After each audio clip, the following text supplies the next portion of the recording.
श्याम रविरंशुमान मरीचिर मरुतामस्मि नक्षत्रानामहं शशि।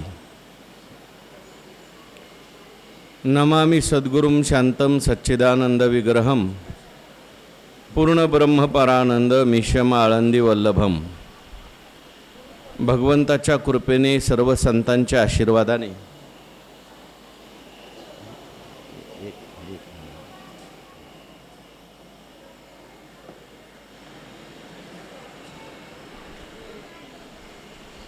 पुण्य सलीला इंद्रायणी मातेच्या पावन तीरावर संजीवन समाधिस्थ ज्ञानोबारायांच्या या पवित्र अशा अलंकापूर नगरीमध्ये वारकरी शिक्षण संस्था आणि आळंदी देवस्थान यांच्या माध्यमातून सुरू असलेली आपली ही नित्याची ज्ञानेश्वरी प्रवचन सेवा, सेवेकरता उपस्थित माऊली स्वरूप असणारे भाविक भक्त, श्रोते, सज्जन, माता भगिनी सर्वांच्या चरणी वंदन करून आपण सर्वांनी मिळून ही चिंतन सेवा करायची आहे। भगवान श्रीकृष्ण परमात्मा अर्जुनाचं निमित्त करून दिव्य असा गीतेचा उपदेश करतात आणि तो गीतेचा उपदेश ज्ञानेश्वर महाराजांनी ज्ञानेश्वरीच्या माध्यमातून आपल्याला सांगितलेला आहे। 10व्या अध्यायाचा आपला विषय सुरू आहे।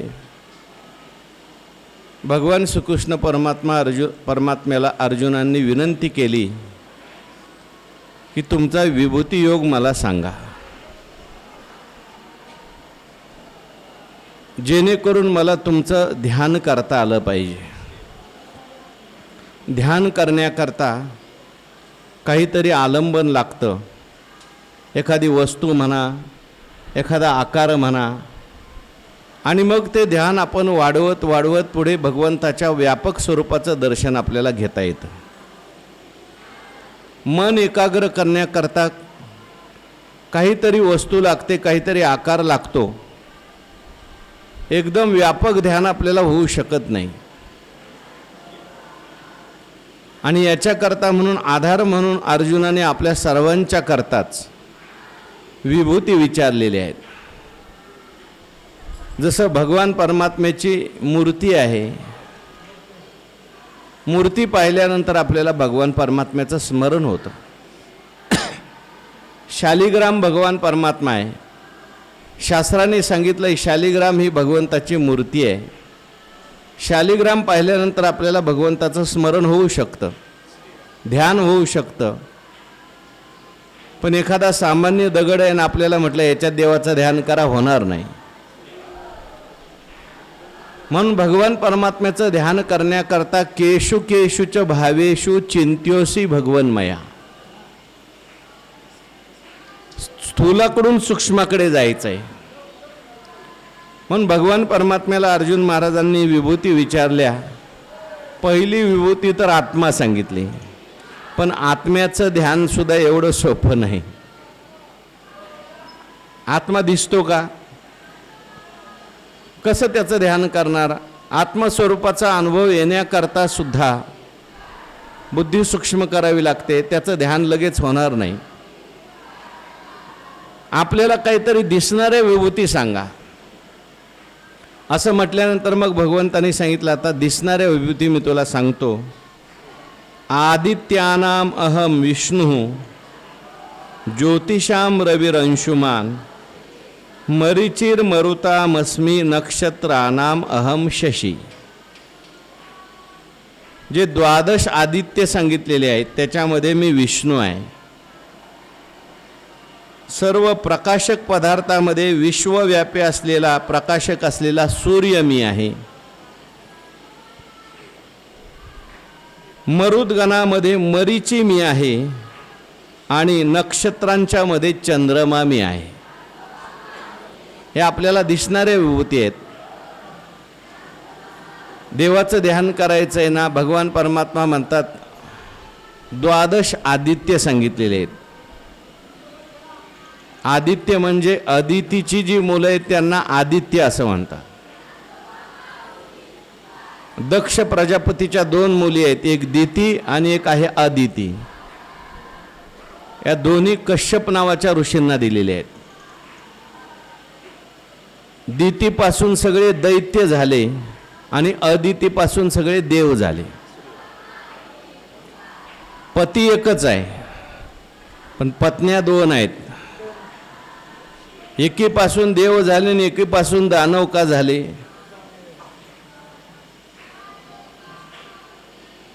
अदिती जी आहे ती सद्बुद्धी आहे. तिची बुद्धी कशी आहे? चांगली आहे. आणि चांगल्या बुद्धीपासून दैवी सृष्टी निर्माण होते. आणि दिती म्हणजे भेदबुद्धी आहे. दितीची बुद्धी एवढी चांगली नाही आहे, नियमित नाही, म्हणून त्या दितीपासून दैत्य निर्माण झाले असं वर्णन केलं. पती एकच आहे कश्यप. आत्मा सगळ्यांचा एकच आहे, पण जशी बुद्धी असेल तशी सृष्टी तयार होते. चांगली बुद्धी असेल तर चांगली सृष्टी, वाईट बुद्धी असेल तर वाईट सृष्टी.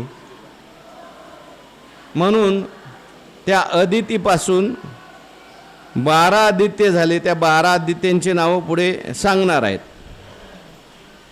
त्याच्यामध्ये विष्णू नावाचा जो आदित्य आहे किंवा देव आहे तो मी आहे. किंवा विष्णू म्हणजे या ठिकाणी वामन असंही म्हटलेलं आहे. वामन भगवंताचा जो अवतार झाला तोही विष्णू भगवंताचाच अवतार आहे. आणि अदितीच्या पोटीचा अवतार झाला. भागवतात आपण कथा ऐकलेली आहे. देवांचं राज्य दैत्यांनी हिरावून घेतलं म्हणून देवांची जी आई आहे अदिती, ती कश्यप ऋषींना आपलं दुःख सांगू लागली की माझ्या मुलांचं राज्य मला परत मिळेल याच्याकरता परत मिळवून देणारा मुलगा मला प्राप्त झाला पाहिजे, मग तुम्ही एखादं व्रत सांगा.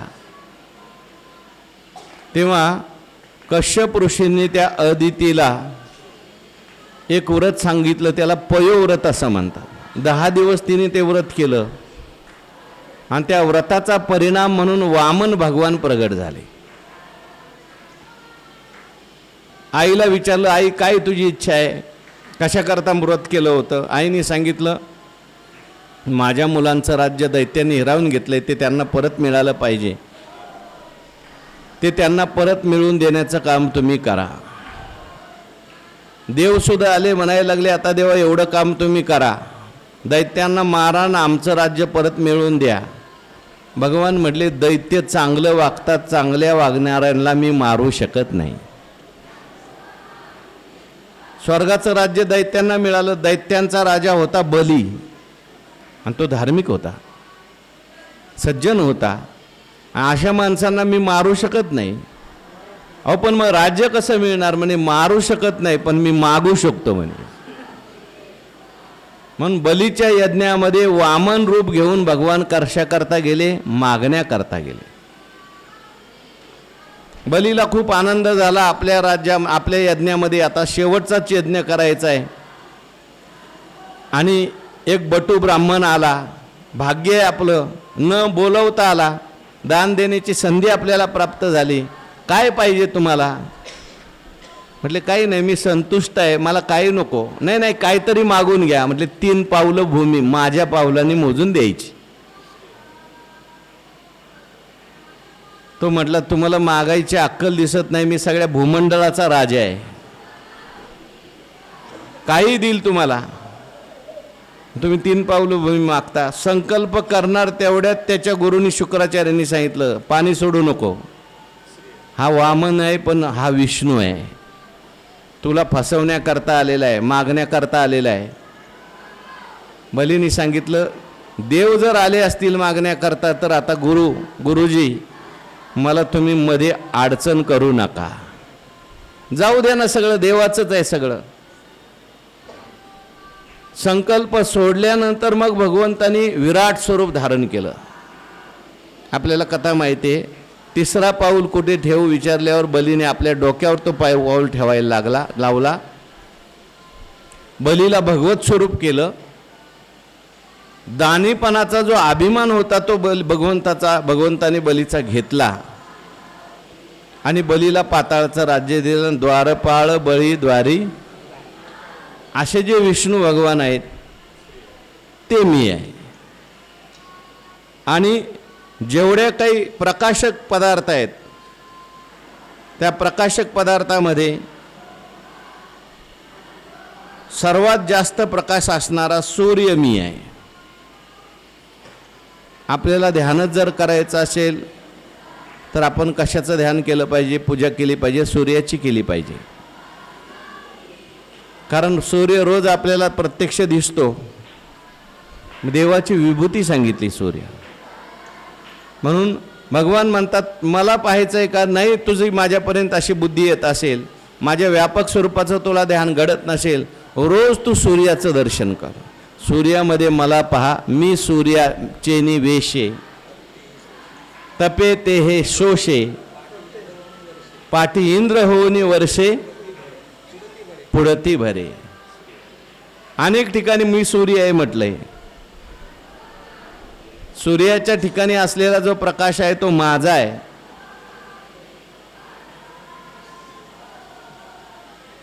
हो, चंद्र सूर्याच्या मानसी प्रकाशे जे, ते वस्तू की तेजो राशी, सर्व भूतात्म सरिशी, चंद्र सूर्याच्या मानसी प्रकाशे जे. चंद्र सूर्य कड वसे, पडती वस्तूच्या प्रकाशे,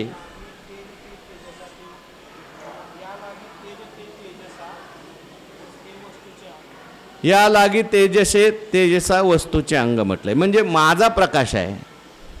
म्हणून तुम्हाला रोज दर्शन घ्यायचं असेल तर सूर्याचं दर्शन घ्या. हां, दावी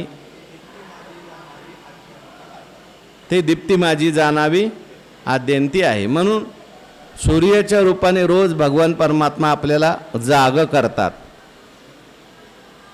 म्हणून आपल्याला सूर्याचं दर्शन करता येईल, सूर्याची पूजा करता येईल. म्हणून आपल्याकडे पूर्वीपासूनच अनेक सण आहेत किंवा रोजची पद्धत आहे काही लोकांची. रोज उठल्यानंतर सूर्याला अर्घ्य द्यायचं. ओम सूर्याय नमः, ओम खगाय नमः, अशी 12 आदित्याची नावं, सूर्याची नावं तिथे म्हणतात लोक. म्हणून प्रकाशक वस्तूमध्ये मी सूर्य आहे. नंतर मरीची मरुतामस्मी, नक्षत्रानाम अहम शशी. मरुद्गण आहेत त्याच्यामध्ये मरीची मी आहे. आता हे मरुद्गणांची सुद्धा कथा सांगितलेली आहे. जसं वामन भगवंताचा अवतार अदितीच्या पोटी झाला, तसं मग स्वर्गातलं राज्य देवानी घेतलं मागून भगवंतानी. मग दिती रडायला लागली आणि दिती कश्यप ऋषीकडे गेली. आता पत्न्या दोन्ही एकाच पतीचे आहेत. बघा कसं आहे. मग इकडं देव आहेत आणि इकडं दैत्य आहेत. कश्यप ऋषीची दोन्ही संतान आहेत. दिती म्हणायला लागली तर माझ्या मुलांचं राज्य गेलं, मला काहीतरी व्रत सांगा. मग तिला पुसवन व्रत सांगितलं. तिला 1 वर्षाचं सांगितलं. दितीला 1 वर्ष व्रत करावं लागलं. हिला किती वर्ष? 10 दिवस करावं लागलं. शुद्ध मनाच्या माणसाला जास्त व्रत करावं लागत नाही. आणि मग तिला नियम सांगितले 1 वर्ष व्रत पाळायचे. 1 वर्षाचं व्रत झाल्यानंतर आता त्या व्रताचा परिणाम आहे, व्रत वायाला जात नाही. तिच्या पोटामध्ये भगवान परमात्म्याचा अंश, त्या व्रताचा अंश तयार झाला. इंद्रदेवाला कळालं की ह्या बाईचं व्रत पूर्ण झालं, म्हणजे आपल्या सावत्राईचं, यांच्या पोटातून येणारा तो आपल्याला आपलं राज्य हिसकावून घेणार आहे. काय केलं पाहिजे म्हणून सावत्राईच्या सेवेकरता इंद्र गेले. सेवा म्हणून नाही बरं का, कुठं चूक होते व्रतामध्ये आणि या पोटातल्या गर्भाचा नाश करायचा. एक दिवशी ती जेवली आणि उपाशी झोपली. जेवली आणि उष्ट्या तोंडाने झोपली, पाणी न पिता. काही ठिकाणी असं आलं केस मोकळे सोडून झोपली किंवा उष्ट्या तोंडाने झोपली. तेवढीच चूक सापडली इंद्राला तिच्या जवळ जायला. नाही तर तिच्या जवळही जाता येत नव्हतं, एवढं तेज होतं तिचं. उष्ट्या तोंडाने झोपल्यानंतर इंद्राने तिच्या पोटात प्रवेश केला आणि वज्राने जो काही गर्भ तयार झाला होता त्याचे 7 तुकडे केले. 7 तुकडे केल्यानंतर ते म्हणायला लागले, अरे बाबा आम्हाला कशाला मारतो, 7 तुकडे करून जिवंत राहिला गर्भ, कारण व्रताचा प्रभाव होता. परत इंद्राने त्या 7चे 7 केले. 7 गुणिले 7 किती झाले, तरी ते जिवंत राहिले. आम्हाला का मारतो बाबा, अरे आम्ही सुद्धा तुझे भाऊच आहोत. आणि मग ते तपाच्या प्रभावाने सगळे बाहेर आले. दितीने सांगितलं, आता यांना सगळ्यांना तुझ्याबरोबर घेऊन जा,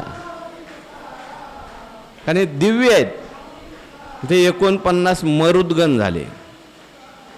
चांगदेव महाराज जे आहेत ते मरुद्गणाचा अवतार आहेत बरं का. म्हणून मरीची, त्याच्या मरुद्गणामध्ये जो मरीची आहे तो मी आहे.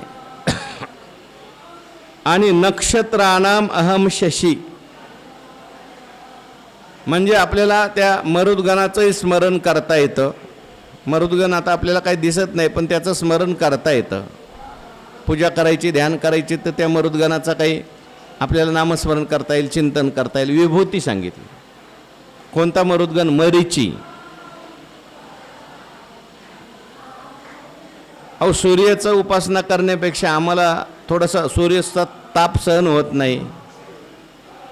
सूर्य सकाळी पूजा केल्यानंतर मग फार प्रखर असतो. रात्रीच्या वेळेस उपासना करायची म्हटलं आम्हाला तर म्हणजे रात्रीच्या वेळेस नक्षत्रानाम अहम शशी, जे काही नक्षत्र आहेत त्या सगळ्या नक्षत्रामध्ये शशी म्हणजे चंद्र मी आहे. चंद्राची उपासना तुम्ही करू शकता. म्हणून आपल्याकडे काही व्रत जे आहेत ते चंद्राला पाहून सोडतात आणि काही व्रत जे आहेत ते सूर्याला पाहून सोडतात. आपल्याकडे सूर्याची उपासना आहे आणि चंद्राची आहे. चंद्र ही मनाची देवता आहे, सूर्य ही बुद्धीची देवता आहे. हां डोळ्याची देवता आहे सूर्य. चंद्राचं वर्णन ज्ञानेश्वरीत आलेले आहे, सांगा. हां, चंद्राशे निमिषे अमृता सरोवर. आकाशामध्ये गगनिमी पंडुसुता, चंद्राचे निमिषे अमृता भरला झालो चालता सरोवर. चालतं सरोवर आहे चंद्र म्हणजे अमृताचं. सोमो भूत्वा रसात्मका गामाविश्यच्या भूतानी, तो श्लोक आहे. पुष्णामीच्या औषधी सर्वा सोमो भूत्वा रसात्मका, म्हणजे भगवान म्हणतात ह्या सगळ्या औषधी आहेत किंवा फुलाची झाडं, फळाची झाडं, हे आपण औषधी म्हणजे गहू, ज्वारी, बाजरी किंवा आणखीन हे जे सगळे झाडं जुडं आहेत, या झाडामध्ये जे रस भरायचं काम आहे ते कोण करतो? चंद्र करतो. ऊसामध्ये गोड रस भरायचा, मिरचीमध्ये तिखट रस भरायचा, तो तिकडून आणायचा आणि इकडे भरायचा, असं शास्त्रामध्ये आलंय बरं का. चंद्र महाराज हे काम करतात. म्हणून आपल्याला पूजा करायची, ध्यान करायची, तर आपण चंद्राला पाहिल्यानंतर सुद्धा आपल्याला देवाचं स्मरण आपण करू शकतो. नाही आता आपल्याला उठता येत, पडल्या पडल्या देवाचं दर्शन कुठं घ्यायचं? चंद्राला बघायचं, हात जोडायचे, भगवान परमात्मा आहे. सूर्याला पाहायचं, हात जोडायचं, भगवान परमात्मा आहे. अशी आपल्याला पूजा करता येऊ शकते. आपल्याला ह्या विभूती सांगितल्या भगवान परमात्म्याने. हे बोलोनी तो कृपावंत. भगवान परमात्मा कसे आहेत? कृपावंत आहेत. अर्जुनावर कृपा करण्याकरता भगवान बोलायला लागले. नाही तर तसं पाहायला गेलं तर युद्धासारखी परिस्थिती, तीच वस्तू परत परत सांगायची.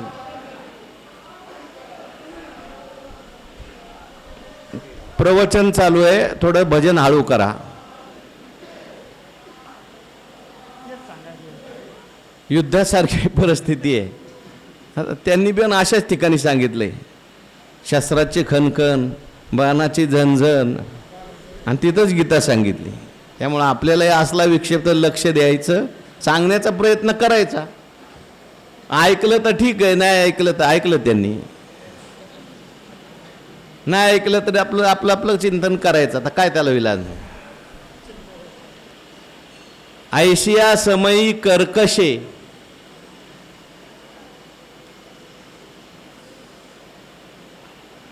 वेळ कसा आहे गीता सांगत असताना. भोगीजत असे स्वानंद राज्य कैसे.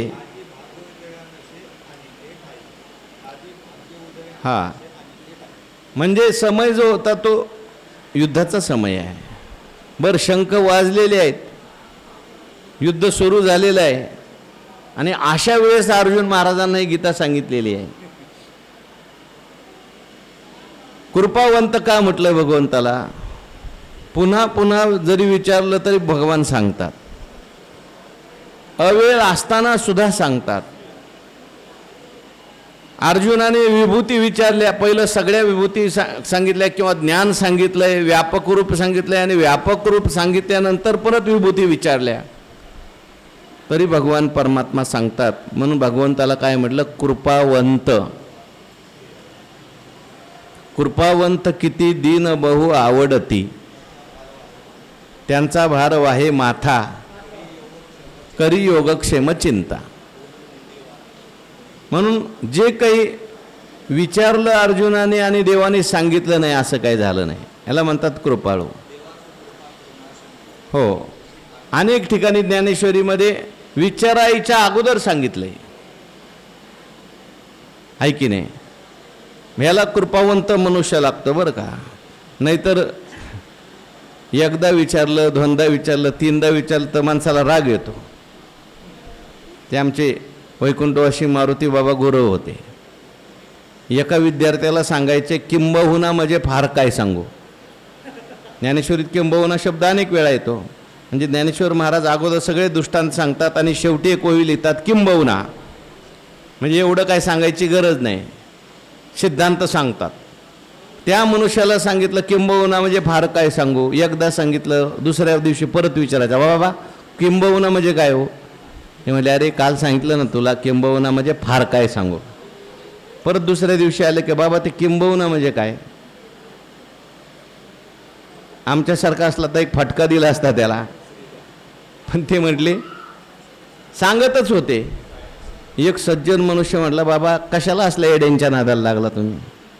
अहो तुम्ही 10 वेळा सांगितलं तरी तो मनुष्य परत विचारतो आणि तुम्ही परत सांगता. ते बाबा म्हटले, हे बघा मी ज्यांच्या गावात राहतोय त्यांनी रेड्याला बोलवलंय. हा रेडा तर नाही ना, आज नाही ना उद्या बोलेल. मी जोपर्यंत त्याला येत नाही तोपर्यंत त्याला सांगणार. याला म्हणतात कृपावंत बरं का. या कारणे श्री अनंते पुसते. हा, म्हणजे अर्जुनाने विचारायची गरज नाही, विचारलं नाही तरी भगवान सांगतात. काही माणसं विचारलं तरी सांगत नाही, काही माणसं विचारलं तरच सांगतात, आणि काही माणसं नाही विचारलं तरी.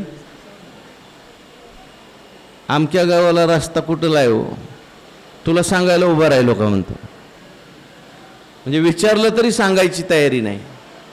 काही विचारलं तर सांगतात, पण साधू संत नाही विचारलं त्यांच्या अंतःकरणामध्ये तळ. तसं भगवान परमात्म्याला तुमची आमची सगळ्यांची काळजी आहे. म्हणून हे बोलोनी तो कृपावंतो म्हणे, विष्णू मी आदित्यात, रवी मी रश्मिवंत, सुप्रभा माझी.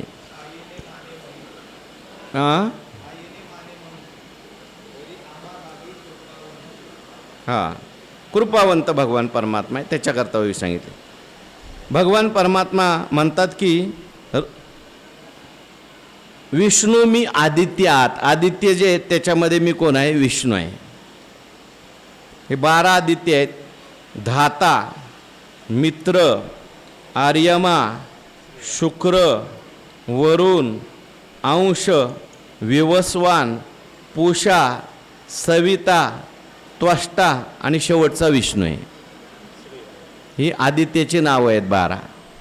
त्याच्यामध्ये शेवटचा हा सगळ्यांचा राजा आहे विष्णू नावाचा, तो मी आदित्य आहे किंवा मग वामन मी आहे. आणि पुढे रवी मी रश्मिवंत सुप्रभा माझी.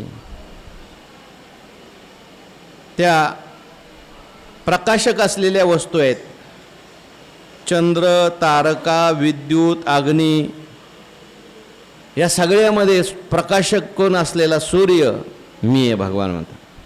म्हणून तुला उपासनाच करायची असेल, ध्यानच जर करायचं असेल तर सूर्याचं ध्यान कर किंवा 12 आदित्यातल्या विष्णूचं ध्यान कर. मरुद्गणाच्या वर्गी मरीची म्हणे मी शारंगी, चंद्र मी गगनरंगी तारा माझी. मरुद्गण आहेत, त्यांची नावं इथं सांगितलीत बघा 49. आता सगळी मी सांगत नाही. सत्वज्योती, आदित्य, सत्यज्योती, तिर्यक ज्योती, सज्ज्योती, ज्योतिष्मान, अशी 49 सांगितली. पण त्याच्यात मरीचीचं नाव नाही. 49 मरुद्गणात मरीचीचं नाव नाही. तर साधू संतांनी असं लिहिलंय टीकाकारांनी की या मरुद्गणामध्ये असलेलं जे तेज आहे त्याला मरीची असं म्हणतात, आणि ते तेज मी आहे असं भगवान परमात्मा सांगतात. देवामध्ये असलेली शक्ती सुद्धा कोण आहे? भगवान परमात्मा आहे. देवाने जर आपली शक्ती काढून घेतली तर कुठलंच तेज किंवा शक्ती राहू शकत नाही. उपनिषदामध्ये कथा आलेली आहे, सगळ्या देवांना गर्व झाला, आम्ही सगळं जिंकलं. भगवान परमात्मा त्या ठिकाणी गेले आणि एक साधं रूप धारण करून भगवान गेले आणि त्या ठिकाणी एक गवताची काडी ठेवली आणि देवांना बोलवलं. सगळ्यात पहिल्यांदा देव आले. म्हटले कोण आहे तुम्ही? म्हटले मी अग्निदेव आहे. काय तुमची शक्ती आहे? मी जर ठरवलं तर सगळं ब्रह्मांड जाळून टाकू शकतो. म्हटले माझ्या पुढे ही गवताची काडी आहे, ही जाळावर. म्हणलं काय माझं मजाक करता का, गंमत करता काय? ब्रह्मांड जाळणारा मी, मला गवताची नाही, जाळून तर दाखवा. अग्नीने सगळी शक्ती लावली आणि जाळण्याचा प्रयत्न केला, गवताची काडी जळली नाही. मग वायुदेवता आले, त्याला उडवून दाखवा म्हटलं, उडाली नाही. जलदेवता आली, बुडवून दाखवा, बुडाली नाही. मग सगळे देव जे आहेत त्यांचा गर्व गेला आणि नमस्कार केला. म्हटले आपण कोण आहात? भगवान प्रगट झाले. म्हटले मी तुमच्या सगळ्यांचं तेज आहे. म्हणून बलम बलवताम चाहम काम रागविवर्जित. मरीची म्हणे मी शारंगी. इथे भगवंताला शारंगी असं म्हटलंय. शारंगधर नावाचं धनुष्य ज्याच्याकडे आहे तो आहे शारंगी. आणि चंद्र मी गगनरंगी तारा माझी. आणि आकाशाच्या रंगमंडपात अनेक ग्रह आहेत, नक्षत्र आहेत, तारे आहेत. त्याच्यामध्ये 27 नक्षत्र सांगितलेली आहेत. बरोबर आहे का? 27 आहेत ना? आणि ग्रह सांगितलेले आहेत, शनी, मंगळ, बुध, गुरु, शुक्र. आपण आकाशामध्ये जर पाहिलं संध्याकाळी तर आपल्याला सगळं दिसतं. आता ज्याला त्यातली माहिती आहे त्याला ओळखता येतं कुठलं नक्षत्र कुठं आहे, कुठलं नक्षत्र कुठं आहे, कोणता ग्रह कुठं आहे. काही दिसतात, काही दिसत नाहीत. पण भगवान म्हणतात तुम्हाला माझं दर्शन करायचं असेल ना, रोज चंद्राकडे पहा. ह्या नक्षत्रामध्ये चमकणाऱ्या पदार्थात चंद्र मी आहे. मग चंद्राचं तुम्ही दर्शन घेऊ शकता. वेदानाम सामवेदोस्मी देवानामस्मी वासवः इंद्रियानाम मनश्चास्मी भूतानाम अस्मि चेतना. वेदामध्ये सामवेद मी आहे. 4 वेद आहेत. तसे तर खूप वेद आहेत, पण मुख्य किती वेद? 4 वेद. सामवेद, ऋग्वेद, यजुर्वेद आणि अथर्ववेद. त्याच्यामध्ये सगळं काही आहे, ज्ञान आहे. वेदामध्ये वेद काय काय न बोले सगळं आहे वेदामध्ये बरं का. म्हणून ऋग यजु सामू हे तिन्ही म्हणे मी आत्मा रामू एवं मीच कुलक्रमू शब्द ब्रह्माचा. सगळेच वेद घेतले बरं का. इथं अथर्व वेद घेतला नाही, पण अथर्व वेदामध्ये सुद्धा ह्या सगळ्या वेदाच्या रूपाने जरी भगवान परमात्मा असला तरी विशेष रूपाने भगवान म्हणतात सामवेद मी आहे. कारण त्या सामवेदामध्ये गायन आलेलं आहे.